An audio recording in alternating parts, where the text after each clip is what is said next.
Hey, what is up, Bills Mafia? Welcome into this episode of the Buffalo Nerd, brought to you by SB Nation on the Buffalo Rumblings YouTube and podcast network. This week, hometown boy, good friend of the show, Ryan Thomas from Thomas Takes Sports podcast will be joining us as we discuss the heat of the match, what's going to happen to the future of this team, and are we really looking at a contender? Here we go. It's about to go down.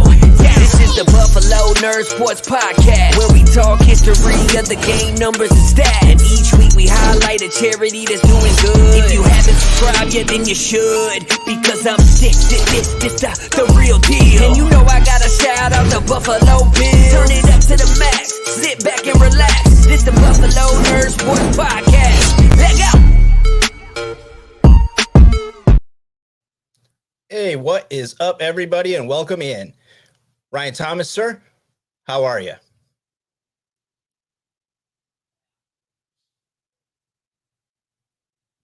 Did I lose you, Ryan? Looks like we might have a little technical difficulty over there with Ryan. So while we're getting him connected back or catching up with us, what's up, everyone? Welcome into another episode of the show. This week, we're going to be sitting down with Ryan Thomas and hanging out and chatting about the match. We're going to be chatting about, what else is going on with the Buffalo Bills, moving forward through OTAs and everything of that nature. And we're also going to be chatting up kind of a lot of people in the Buffalo community right now are trying to decide if they think that this team is actually a true contender or not. I think it's one of those things where it's like we have all the firepower and everything else that you would imagine is out there. It's something that you think you could actually really get to at this point. We've been so close, right? I mean, we've seen it so many times. It's happened on so many different opportunities that we are basically going to be sitting in a position. Sorry, let me clean this up for you guys. We're going to be sitting in a position where we basically are ready to be a football contender for the Super Bowl. So that's what Ryan and I are going to talk about today. We'll see if he gets back on here before too long, if we get an opportunity to chat with him. But anyway, like we do, every week, I'm going to wait because Ryan, if he does jump back on, he is actually going to be the guy that would be giving us the charity of the week. So every time that we bring a guest on, we do like to actually let them, provide the charity of the week and kind of give us a reason, an explanation why they did that. So kind of just while we wait to see if he pops back on, what's up with everybody out there this week? Like, there's golf fans everywhere, right? Like, I don't know if you guys are golf fans. I'm a golf fan. The match is cool. I think it's a cool spin on getting people invested into golf and just kind of a different way to get people to look at what's going on. Because if you actually like the game of golf, it's cool to watch, the other guys do it. Watch PGA Tour, but it's when you actually get to let's see, it looks like Ryan might be coming back here with us. Let's see. I think we're back, Ryan. You back in there with us? I think I'm back. Yeah, as soon as I sincerely apologize. As soon as the intro started, I got bumped out. So right, here I am. Well, we're that's good. all right. I've been holding the fort down while you've been gone. We didn't hit the charity yet because I wanted you to get here, but let's start over a little bit. How you doing, man? I'm doing fantastic, Colt. It's a pleasure to be here. Thanks for having me on. Yeah, dude, I'm really happy to get a chance to sit down with you. Kind of in the opener there for you, hearing this, Ryan and I, we've known each other like 3+ years now, kind of been interacting in the community back and forth a little bit. So I really wanted to sit down with just him. And, this off season, it's tough to find things that you really kind of want to talk about, what's happening. We've had some things happen today that gave us some more things, and earlier this week. And, I was kind of chatting about the match right now and just how exciting it is for, people. Because when I play golf, I'm shit talking everybody I'm playing with, right? So it's cool to kind of get to hear these guys talking crap to each other because you know that they're doing that on the PGA Tour, but you're not really getting to hear it, right? Did you enjoy the match? I did. I've actually taken up golf over the last, I'd say, 3-4 years, and I've really ramped it up in 2020 when COVID happened. I had nothing really else to do. The golf was the only thing I really had to lean on during that time to keep me busy. So, the fact that the matches happened these last few years, you had Peyton Manning, you have Aaron Rodgers, Tom Brady, they've all played in it. To get Josh Allen in the match, it obviously changed the rooting interest, amped up the rooting interest for Bills Mafia, and then some. So I had to tune in, and I enjoyed it. I enjoy the spectacle of it. I enjoy seeing how athletic these guys actually are, despite the fact that they're not golfers, they're quarterbacks, they're NFL quarterbacks. I was very impressed with Aaron Rodgers and Pat Mahomes. I felt like it was the Rodgers and Mahomes show, if you will, whereas Brady and Allen, they should be glad that they're quarterbacks and that they're not Right. golfers. So I it think was you fun. I think you heard Josh Allen. I don't know if you saw that tweet where he was like, "I hope your back's okay from having to carry me all day," to Patrick Mahomes. Right? It's like basically what he told him. So yeah, it was still fun to watch though, and the stuff coming out of it was great. So it was a good time. But before we really dive too much further into things, because we usually do kick off, at the top with highlighting the charity, I kind of let everybody know, Ryan, that we're going to be highlighting your charity this week. So why don't you go ahead and let everybody know who you're going to be highlighting for the week and kind of why? Yeah, so I'll be highlighting St. Jude's Children's Hospital. I've always said that the future of this generation is children. Children are the future. And when I have seen, when I've coached and when I've seen kids over the years have illnesses that are life-threatening, I've seen St. Jude's Children's Research Hospital step up for them, and it's made me want to pay it forward back to them. So St. Jude's Children's Hospital is my organization that I've always contributed to, and is one that I wanted to profile on the show today. They've done a phenomenal job of taking care of children that are terminal, taking care of children that have had to go through adversity that no child should have to go through, and no parent should have to go through as well. And St. Jude's has always been a charity that is near and dear to my heart. Yeah, absolutely. It's a good choice. I know this is, it's an organization that's been around for a long time. They do a lot of good work. You guys just head over to stjudes.org. You can find out everything that they have to offer, how you can help out, resources, all that kind of stuff. So when I said that we don't always have things to talk about, it was actually brought up in the chat, and I was waiting to see if anybody else was going to say this. But apparently, from what I'm reading here, it looks like Tavon Austin has signed with the Bills. Wow. Yeah, That's interesting. Yeah, per his IG account, it appears that he has signed with the Bills. Interesting.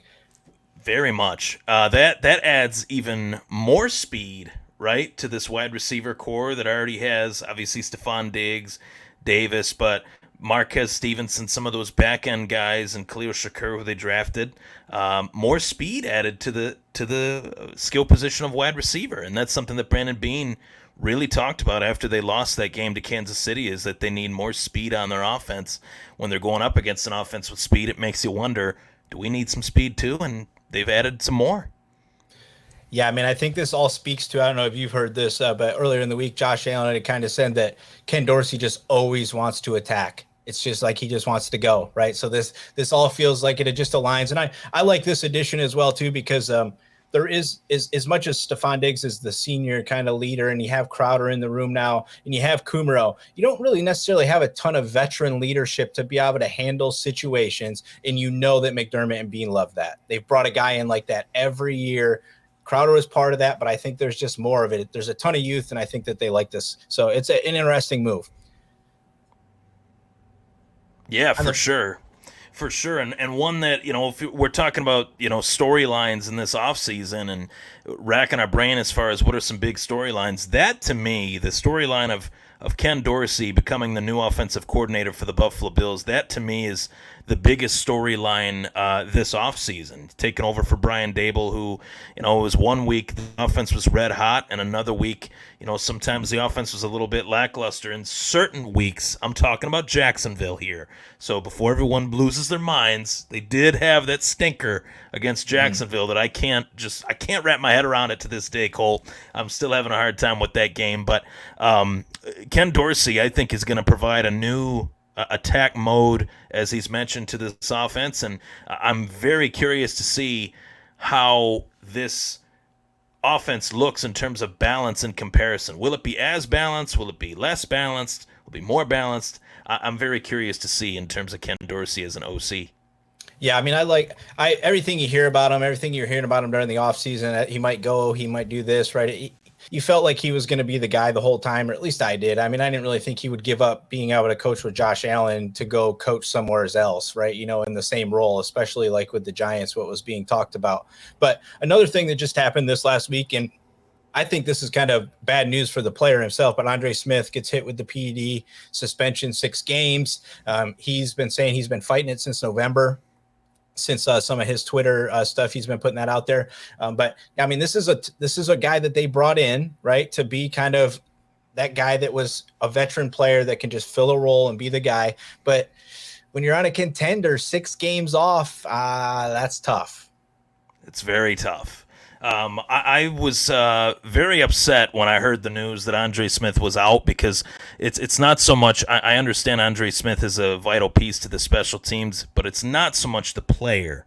It's just the storyline. Like those are the storylines that the Buffalo Bills just do not need in their locker room or hovering over their fan base or in the local media headlines, whether it's the Buffalo News or the NFL News for that matter. And to be out for 6 games, I'm very curious to see what happens with him in terms of his future with the team. I know Sean McDermott runs a very tight ship, so will there be consequences beyond the 6 games? Will Andre Smith remain a Buffalo Bill once the 6 games are up? That's another one of many things to keep our eyes on this season. Yeah, I think the new practice squad rules are going to save him, and that he probably will get an opportunity to work his way back here, right? Because he can sit there, and if nobody else wants to take a shot at him, and if somebody does, they would probably be willing to let him go, because this is ugly looking, right? Like, this is something that all of a sudden could spread like wildfire inside your locker room, and you're like, what the heck just happened? Right? Like, we have a contender, and then all of a sudden we don't, and bad things are coming out of the locker room. So, but he is also a veteran player, and sometimes when you're on a contender, you have to do things that you might not necessarily normally do either, right? So I'm not going to say that he did. He's saying that he didn't. So that's fine by me. But if I'm that level of player on this football team, I'm concerned about my position after having this happen for sure. Yeah, and I agree with you. I feel he is safe. In my opinion, I would be shocked to see him go. But it's just one of those things that this is a much better team than what it was even last year. I think on paper this team got even better over the course of this offseason. It's going to be very tough to make this team. Gone are the days where you go to St. John Fisher and they hand you the program during training camp and you're trying to figure out who can make this team or what spots are open. There are very few spots on this team that are open, that are in play for a fringe 75-man guy to squeak into a 53-man team. I feel like this team is pretty much carved out. Now, training camp might tell us otherwise. There could be a surprise here and there. There always is, but I think there'll be very few and far between in comparison to years past for this team. Yeah, absolutely. This is like when you kind of just mentioned it, right? Like, he has a good story, and that's typically what we would latch onto as Bills fans, right? Because we want that guy to succeed, but there's really not room for stories anymore unless there's stories about how many victories you're putting up or how many big plays you're making or what you're doing to produce for this football team, because it is a legit team, right? It's nobody gets to just hang out anymore, right? So it's going to be interesting to see. So let's kind of keep trending down that path, because this one I asked I had Jeff Bell on last week from Football Guys and asked him this. He's Bills Mafia as well. Where do you stand with Poyer? This is starting to drag, right? Where are you at with this? And I honestly, I'm a little bit disappointed as a fan of Drew Poyer and as a fan of the Buffalo Bills. I'm disappointed about this whole situation because, truthfully, I think as a player, you have to have that consistent chip on your shoulder if you're a Jordan Poyer. In order for Poyer to get to where he was, to where he is, he's always going to have that chip on his shoulder. He's had it the entire time he's been playing in the league, and that's what's made him the player that he is. But with that being said, it's very tough for me to look at Jordan Poyer prior to Buffalo and see him as the same player that he is now the last few years in Buffalo. Prior to being a Buffalo Bill, prior to joining up with quote-unquote Micah Hyde and Sean McDermott, Jordan Poyer, I'm not saying he was by any means. He was an NFL safety, playing with the 1% of the 1%. But he became a Pro Bowl caliber player playing with Micah Hyde, playing in the Sean McDermott style defense. So asking for more money is one thing, but knowing that, hey, if you were to ask for more money and the team decides, hey, we're not going to give it to you and we're going to let you go, can you be that same player that you've been in Buffalo on another team? And I have my doubts over that. As much as Jordan Poyer, I think, is a great player on this team, I wonder if he could be that same great player on another team, being that all-pro player playing alongside another safety that isn't named Micah Hyde. That duo together on that back end of this defense is largely what has made guys like Trey White so successful. It's helped young players like Tremaine Edmonds. It's helped young players like Ed Oliver. I feel like they are, Micah Hyde and Jordan Poyer are like spaghetti and meatballs. Why would you pull those two things apart? They're better together. And for Jordan Poyer, I'm just kind of scratching my head because what's the end game in this situation? Obviously, he wants more money, but if Buffalo isn't willing to give it to him, what is the end game for him? It's making yourself into putting yourself into a situation that I don't think he deserves to be in. I think his play deserves to be talked about rather than his desire to want more money. And everyone wants more money. I want more money at my job. You probably want more money at your job. But you signed a contract. Until that contract is up, you have to abide by it. And I'm curious to see how this situation pans out. But it's one that I'm disappointed that it's a situation at all, to say the least. Yeah, I mean, for me, you can go back and look. When he signed with Rosenhaus, I said, this is trouble.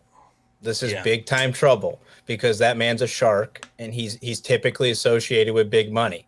Now, Poyer, I get what he's doing, right? I have what he's doing. He's seeing a 3-year window left in his career probably, right?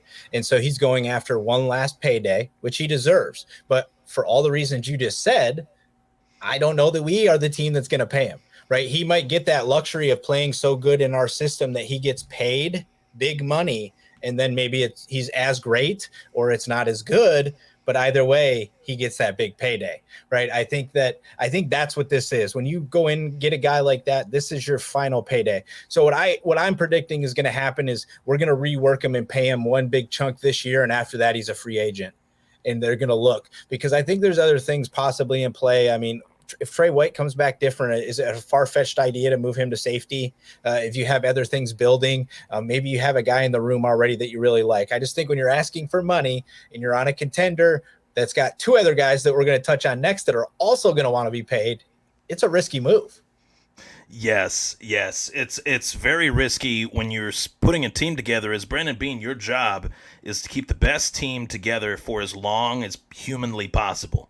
And right now, he has achieved a job of putting a great team together and somewhat keeping the main pieces, getting the big contract done for Josh Allen, getting Ed Oliver done. Some of the guys we'll mention soon, getting those guys done. Is Jordan Poyer on that list? No, because they already checked off that box. They checked off that box about 1.5 years ago, it seems. Maybe even sooner than that. I don't know the exact timetable on when he got his last contract, but it was relatively recently. So it's very tough for Brandon Beane and Sean McDermott and the powers that be in the Bills organization to then go back and say, okay, well, yeah, if you want more money, we're going to pay you, when they just paid him. They just made him a contract. So it's a very tricky situation. It's a fine line that, Brandon Beane doesn't want to agitate a player that he does see, that everyone knows is a leader on this team. Make no mistake about it. Jordan Poyer is one of the best players on this roster. But I have a very hard time wrapping my head around the idea that Jordan Poyer would be the player he is currently than what he could be on another team. I think he'd be setting himself up for failure if he were to go to a team that is in desperate need of a safety, that doesn't really have many defensive pieces on the table for him to work with, and it wouldn't be the same situation that he's in right now. Buffalo is the best situation for almost every player in the NFL, let alone for Jordan Poyer. Yeah, I mean, I agree, and I think when you saw them go and sign Hyde to his career kind of ending extension, I think that spoke to what they believe in. Yes, he's a monster, but he's more up here, and Poyer's more the monster that's going to, be that guy, right? So it's one of those things. So this flips us into this next area because now we're juggling all sorts of pieces. Beane's got everybody up in the air, and now I've been hearing all week this big showdown between you get to choose between Dawson Knox or Edmonds. Who gets your money? And I'll give you some numbers right now. Sport Track has Knox about 12.4, Edmonds about 13.8. And just for reference, Poyer's at 10.7 of value Okay. type of numbers, right? So who gets your money? I have a very interesting theory on this, Colt. And the theory is this: I think if you were to ask me just bluntly, like which one would I resign to a longer extension, it would be Dawson Knox. And that might come to a surprise to a lot of people, but to be honest with you, if you really go back and if you DVR at every Buffalo Bills game like I did, and if you still have them on your DVR like I do, and I go back and watch them, even the ones that were the losses that were rough, the Tampa Bays, the Jacksonvilles, the Tennessee Titans, I watched them over again, probably about 2 or 3 times since the season ended, and I saw Tremaine Edmonds regress as the season wore on. There is something to his game instinctually that is just not there right now. I'm not saying that it can't be there because that would mean I'd be writing him off for this upcoming season. I do believe that the addition of Von Miller is going to greatly help everybody on the defense, especially Tremaine Edmonds. But I got to go based off of what I've seen thus far. And what I've seen thus far is a middle linebacker with athletic talent, a young middle linebacker to say the least, drafted by the Bills at age 19. 6'5", 240, 4.4 speed. He's got all the intangibles, but for whatever reason, he can't seem to plug the run, can't seem to pass cover when needed. And it's something that has been a real problem for this Buffalo Bills defense in crunch time situations. The Brashad Perriman play, the plug in the gaps on Derrick Henry, on that one run that really was the only run that Derrick Henry needed. Damian Harris on a run against the Patriots. There were plenty of plays over the course of the season that Tremaine Edmonds was just not there. And then you flip the coin as to why would I want Dawson Knox to stay. Dawson Knox just had a career season. Dawson Knox, there's more potential for Dawson Knox to continue to have career years based on who's throwing him the ball and based on Knox's talent than Edmonds, in my opinion. And I think the Bills did something very, very smart that I think is being overlooked, and it's because of the fact that on the day that Von Miller was signed, the Buffalo Bills announced that O.J. Howard was signed. So the O.J. Howard move kind of fell by the wayside. Not many people talked about it until, the Buffalo media was talking about it, of course, but it really fell by the wayside in terms of the national attention because Von Miller, anytime a team signs Von Miller, it's going to trump the news of O.J. Howard, right? But I think that sent a message to Dawson Knox that, hey, if you don't have a year similar to what you just had, we got somebody on a 1-year deal that if he does okay, we're more than comfortable with signing him to a lesser deal and maybe letting you walk if you're commanding too much money, even if you do have this banner year and you pull maybe dare I say, a Jordan Poyer where you're asking for more money than what you're worth to the Bills. He's worth X. Maybe to another team he's worth more than that. But try seeing Dawson Knox have numbers in an offense without a quarterback. Try seeing Jordan Poyer have numbers without a defensive piece around him like Micah Hyde. It's a very tricky X's and O's decision. But if it were up to me, I really feel like if I were to make that decision right now, I would say Dawson Knox out of the two. I think this upcoming year for Edmonds is the biggest year of his career. Has to step up. He has to be better than what he was last year. And if he isn't, it might not be that hard of a decision to make. Yeah, I'm not disagreeing with you on this. I would have been going the same way. I believe the way that he's ascending with Josh Allen is way more valuable at this point than what I'm getting on the other side of the ball. Edmonds he's a stud. He's consistently does well, but the killer instinct seems to be missing. Like just that kill, like that. When you think of Fred Warner, you think of guys that you see him in the backfield all the friggin' time making the play, right? Like that's what I'm missing, right? And when you encapsulate how great your defense is, you feel like you can take a piece and be like, yeah, let's try this and see, right? And So to me, and I think you talked about this with the OJ Howard piece, I also think that they brought in some undrafted guys. They drafted a linebacker. There's written evidence on the wall that they understand there's going to be a decision that has to be made, and they're backing up players looking for the next guy already, right, in case it doesn't work out. So Dawson Knox, to me, he was 14th in the league in touchdowns this year overall. Wide receiver, tight end, overall 14th. He was 14th. I mean, that's ascending, right?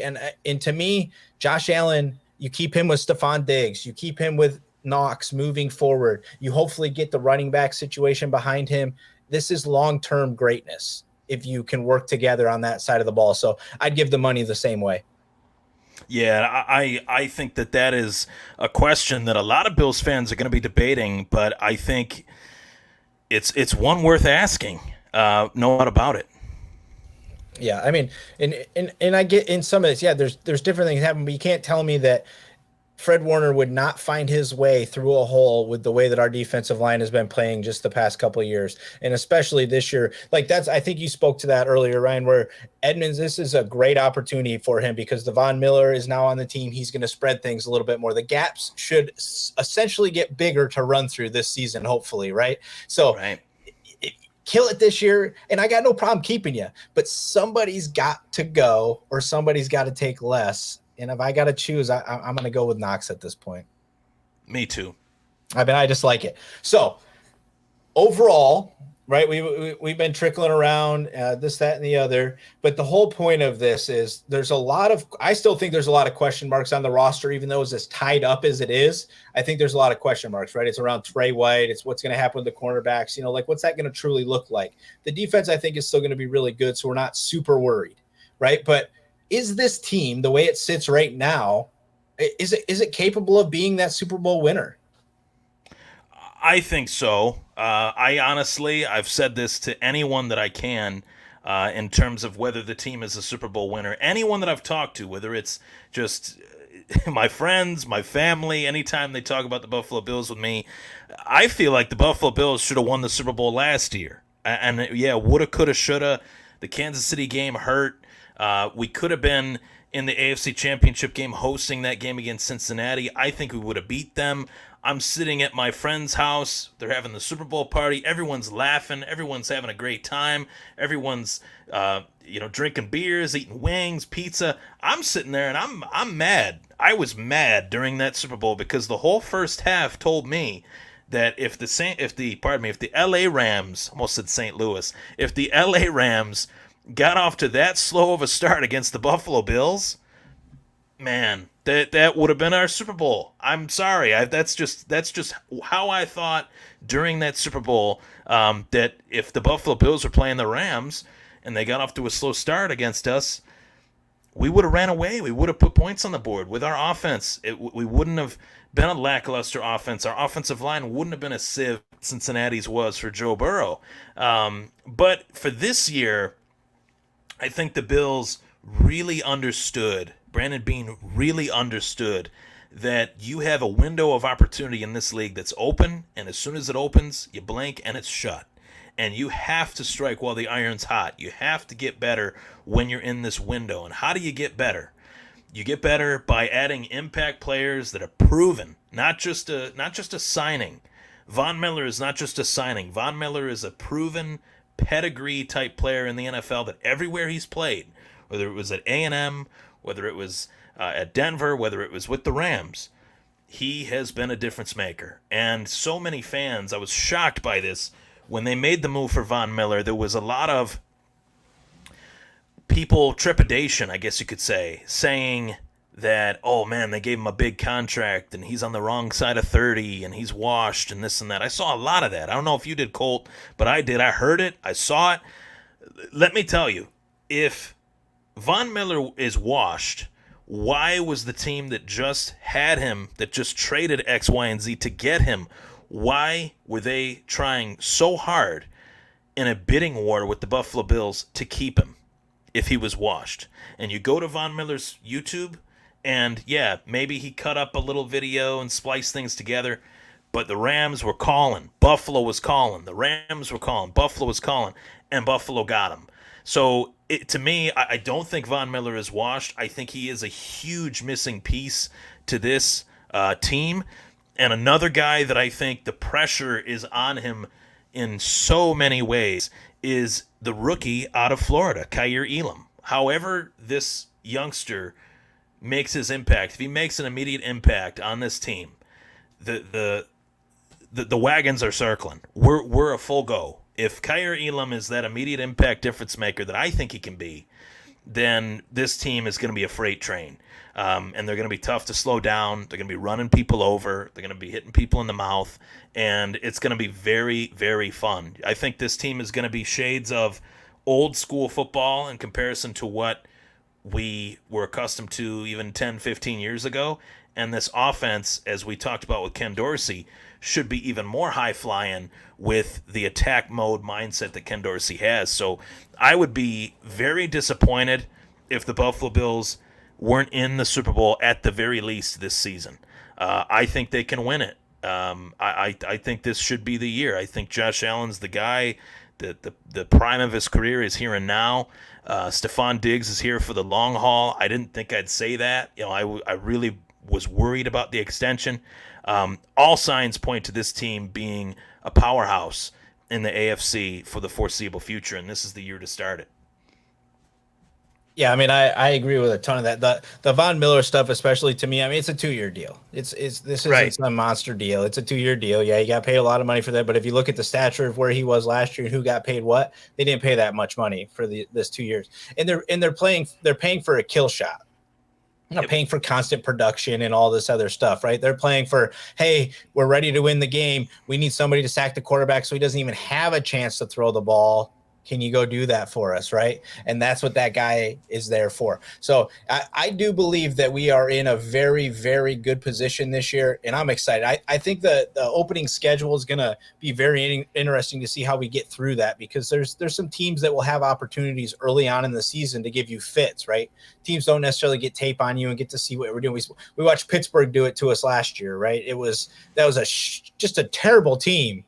But because it was like the first week, it's the first time you're playing, it was the opener. There's like so many variables. It's just, you got to get through those things. But I agree. This is a powerhouse football team that with health, just consistency. And this is the first time in a long time that the defense doesn't have to be great, right? These are not defenses that have to be great. If they finish top 10, that's great. Even if they're 15 with this offense being probably top 5, I think you're still a very competitive team in that nature.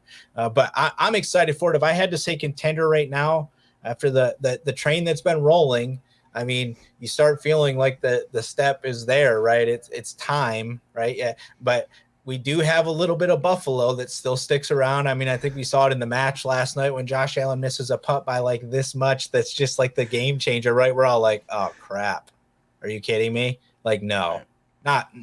Not with this guy too, right? Now when we have a superstar, no, but I think he's different. You look at him and sitting against those guys, he's just different. He's built 2 times their size. This is different. What we're doing here is different. I do believe that this is our time and we are a contender.